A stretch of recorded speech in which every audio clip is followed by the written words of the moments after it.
That Darn Cats.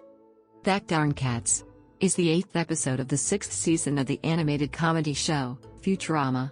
It first aired on Comedy Central on August 5, 2010.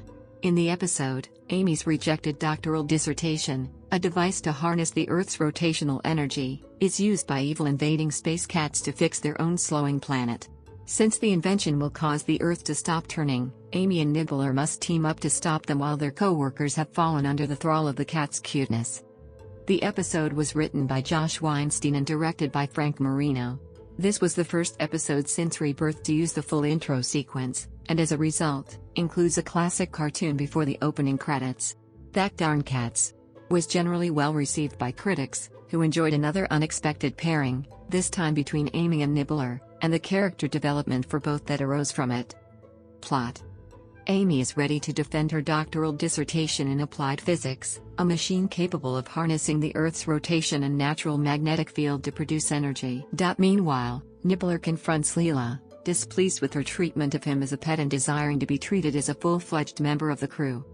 The next day, at Amy's defense at Mars University, her proposal is rejected, mostly due to Professor Cat's pet cat, who distracts her and stimulates her allergy to cats. Disheartened, the crew return to Planet Express, unknowingly accompanied by the cat. The crew, with the exception of Amy, who remains resentful, and Nibbler, who finds himself jealous of Leela's affection for the cat, finds the cat endearing and lavish him with affection. Amy and Nibbler become suspicious, rationalizing that no creature could behave so cute without an ulterior motive. They soon find that Professor Katz was merely a puppet controlled by his pet cat, Katz, the entire time, who is actually part of an alien race of highly intelligent talking space cats that invaded Earth during 3500 BC in ancient Egypt. The space cat's home planet, Thuban 9, began to lose its rotation, and they discovered that only Earth had the correct orientation and magnetic field with which to harness its rotational energy. They built the Great Pyramid of Giza, really an energy transfer antenna, and planned to send Earth's rotational energy to Thuban 9, but became distracted by their reverential treatment by the Egyptians, eventually forgetting their technology over the centuries and into the present day. Amy's thesis provided the space cats with their lost technology, allowing them to begin once again. Katz and his other colleagues place the crew under their influence with hypnotic hypercuteness and force them to build Amy's proposed invention. Imprisoned by the space cats, Amy and Nibbler watch helplessly as the device stops the Earth, causing destruction as objects on its surface adhere to the first law of motion. Katz transfers the stored rotational energy to Thuban 9 and departs, leaving the Earth in disarray and freeing the crew of their hypnosis. Because it has stopped, Earth begins to burn on its sun-exposed face while the opposite face freezes in the darkness of space. The crew attempt to reverse the machine and restore Earth's natural rotation, but find that it can only turn in one direction. While lamenting that her invention has doomed Earth, Amy realizes that by continuing to turn it in the same direction, they can restart the Earth's rotation, albeit in the opposite direction. Professor Farnsworth assembles the Applied Physics Department faculty of Mars University and Amy explains her idea, demonstrating that the reverse rotation will not be deleterious to Earth. The plan works and the machine reclaims Earth's rotational energy from Thuban 9, now spinning in the opposite direction. In recognition of her achievement, Amy receives her doctorate in applied physics, now Dr. Wang.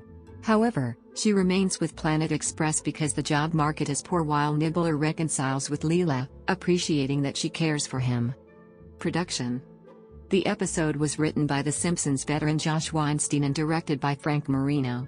Weinstein had previously worked as a showrunner for The Simpsons along with his writing partner Bill Oakley during seasons 7 and 8. That Darn Cats marks the first episode written by Weinstein, who had previously served as a consulting producer for Futurama since 2001. Cultural references: the episode largely references the lolcat phenomenon, imitating posters and phrases such as "I can has cheeseburger?"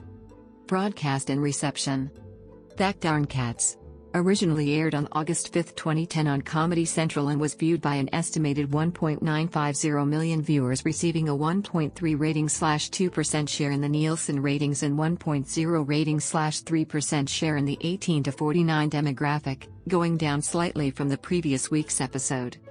The episode received mostly positive reviews from critics. Zach Handlen of the AV Club enjoyed the episode, rating it an A, stating that the jokes were strong throughout the episode. Handlin felt the episode was a return to pure wackiness and found it a nice change of pace from the more emotional issues of the season.